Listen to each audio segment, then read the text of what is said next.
Hello, Rise and Shine staff. Thank you for all that you do. I'm Stephen Boys, your mental health consultant. And today we're going to talk about the grief top tips. That's a weird way to say that. The top tips for handling grief. The first video that we did, you can go back and check it out, is on the stages of grief.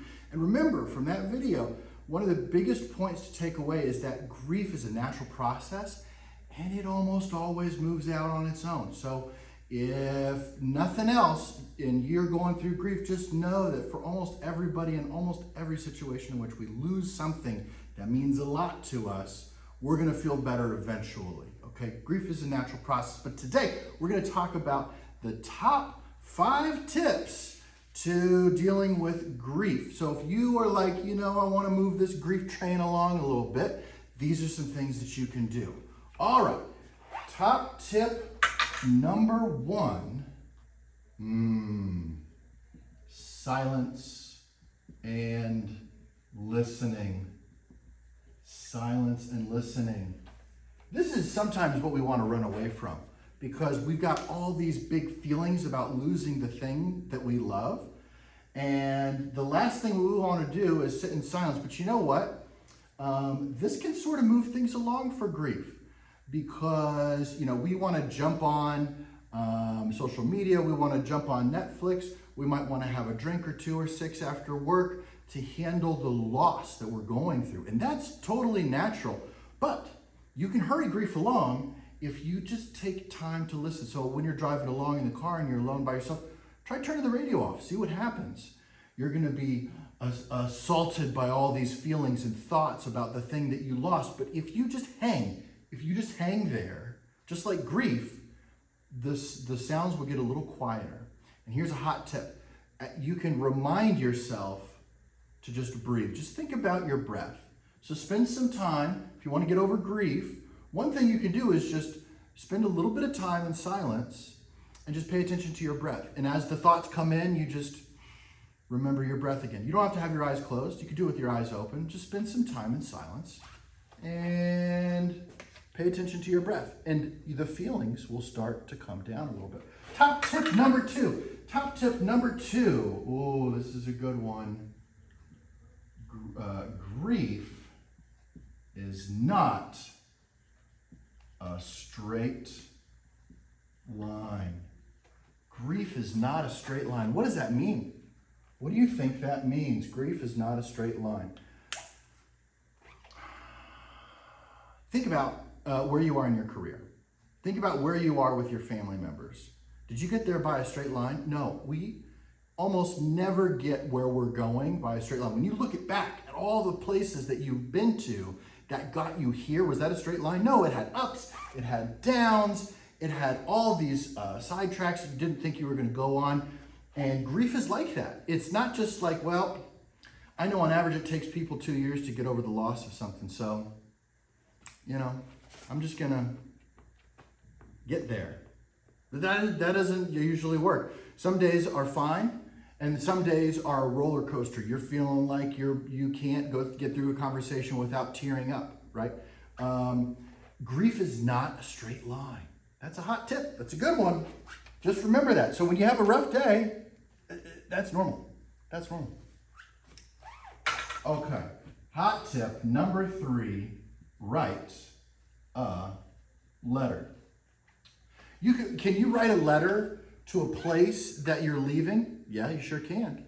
Can you write a letter to your favorite pet who's passed? Yeah, you sure can. You could write a letter to God. You can write a letter to yourself in the future. You could write a letter to anything. Grief top tip number 3 is write a letter. If you want to move the process of grief along a little bit, one thing you can do is take your thoughts and put them on paper.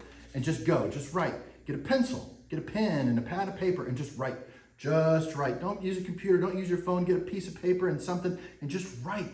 And write until your feelings and your thoughts are out. And guess what? At the end, you've kind of got your feelings out. You're buying yourself some time in dealing with the grief. You're getting your feelings out.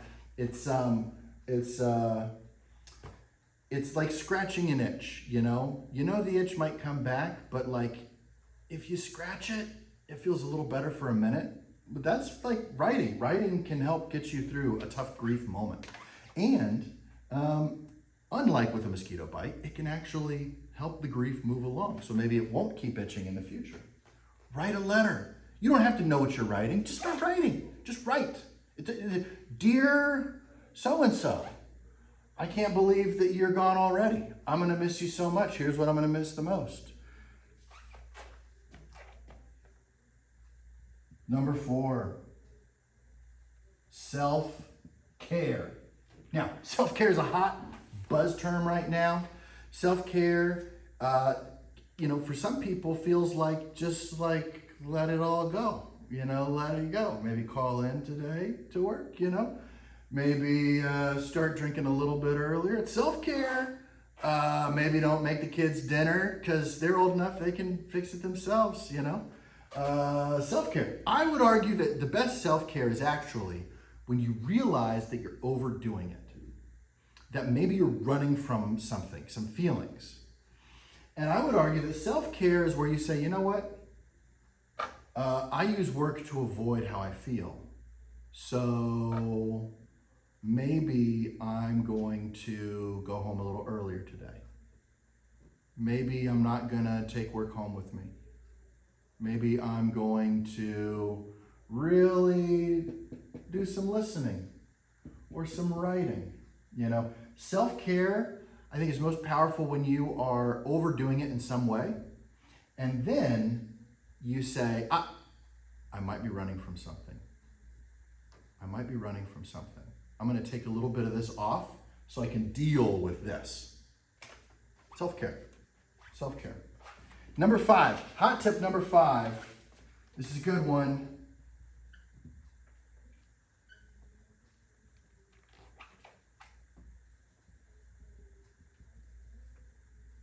It's so good. We're going to come over here and make sure it's in frame.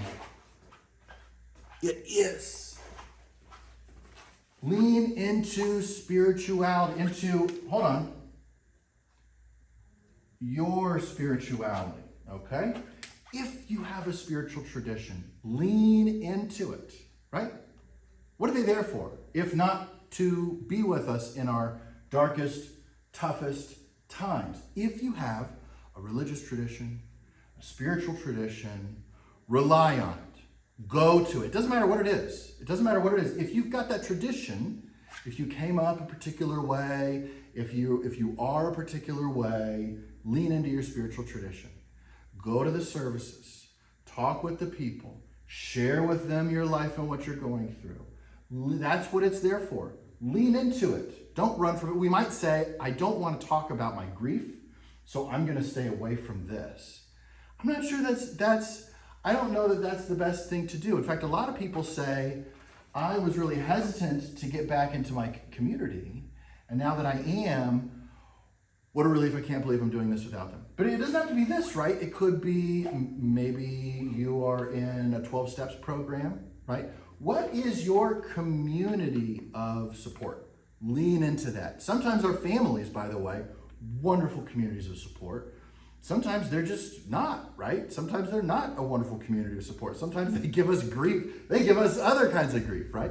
So lean into a community, and maybe it's just one person, but find where you can connect with something that has taken care of you in the past.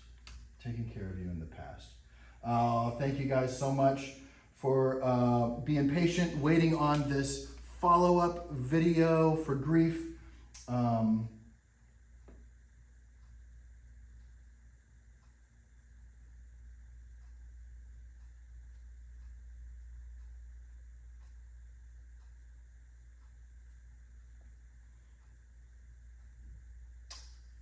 Thanks for all you do.